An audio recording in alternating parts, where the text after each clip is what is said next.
Olá, gente, bom dia, tudo bem com vocês? Eu espero que sim. Eu estou feliz por mais uma manhã estar aqui com você e estudarmos um pouquinho mais sobre a palavra de Deus. Estamos no advento do Natal e por isso falando sobre Jesus Cristo, que é o verdadeiro significado do Natal. E hoje eu quero conversar com vocês um pouquinho sobre a dificuldade que as heresias trazem. Vamos falar um pouquinho de heresias antigas, mas que estão presentes na atualidade.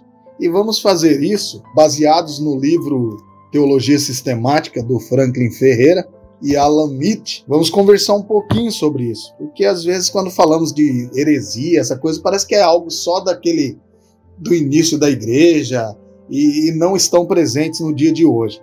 Mas ainda em nossos dias existem ensinos heréticos. E eu quero falar sobre algumas delas aqui. E conforme nós formos conversando, você vai conseguir linkar com algumas seitas que praticam essas heresias na atualidade. Eu quero falar, por exemplo, do ebionismo, quero falar um pouco sobre o adocionismo e falar também sobre o arianismo. Começamos então pelos ebionistas.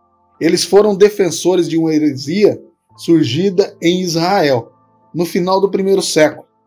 O nome é derivado do hebraico ebion, que significa pobre, necessitado, miserável, mendigo, pedinte de esmolas. Eles ensinavam que Jesus era um profeta extraordinário, que se identificava com os pobres, mas não era Deus.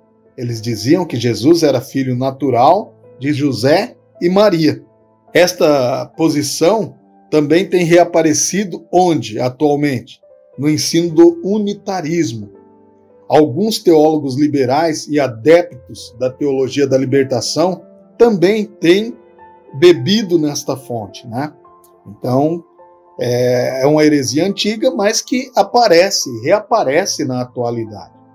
A segunda que eu quero falar aqui nessa manhã com você é os adocionistas. Para os adocionistas, que às vezes têm se identificado com os modalistas, Jesus era um homem tão submisso ao Pai. Olha o que eles pensavam, a forma como eles pensam. Jesus era um homem tão submisso ao Pai que o Pai o adotou como o seu Cristo e Salvador dos homens. Assim, Jesus tornou-se Cristo e agora possui uma posição exaltada e divina. Isso não tem cabimento, porque Jesus é o Deus encarnado. E nós vamos falar um pouquinho disso logo mais adiante. A terceira que eu quero falar nessa manhã com você é o arianismo.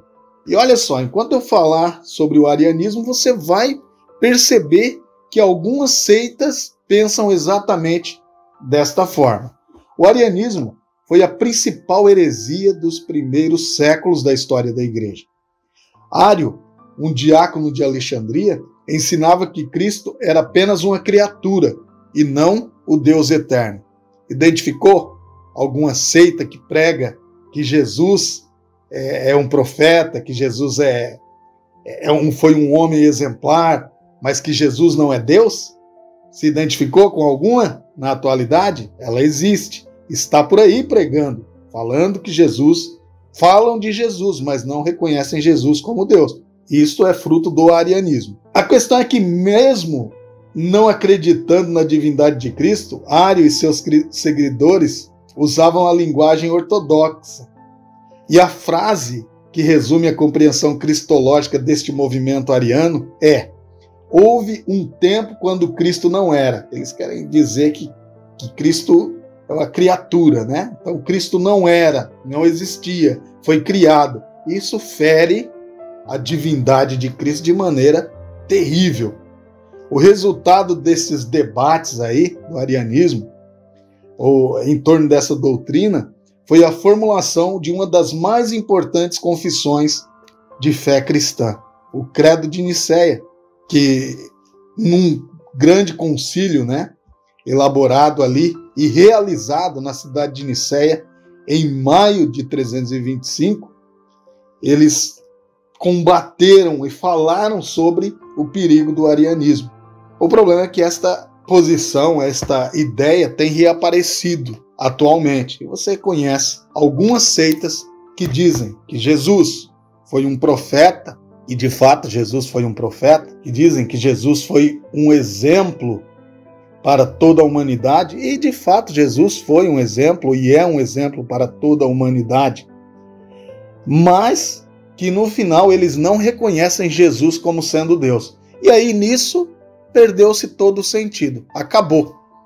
Não adianta nada você elogiar, falar sobre Jesus e no seu coração não o reconhecer como o único e suficiente Salvador, como quem Jesus é de verdade.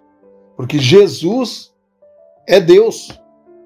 Jesus tem poder no céu e na terra. Porque o Deus Pai o deu. Mateus capítulo 11, verso 27. Tudo me foi entregue por meu Pai. Ninguém conhece o Filho, senão o Pai. E ninguém conhece o Pai, senão o Filho, e aquele a quem o Filho quiser revelar. Portanto, cuidado, queridos. Cuidado, muito cuidado. Nem todo mundo que fala de Jesus reconhece Jesus como Deus. E se você não reconhece Jesus como Deus, você está num barco furado, que vai afundar. E este vai te conduzir ao inferno. Porque Jesus é o único caminho para o céu. Bom dia, que Deus te abençoe e te guarde, e que o Espírito Santo toque o seu coração e abra o seu entendimento, para que você reconheça Jesus como o único e suficiente Salvador. Espero você em nosso próximo encontro, se assim o Senhor Jesus, dono de todas as coisas, Rei sobre todas as coisas, nos permitir. Um abraço e até lá.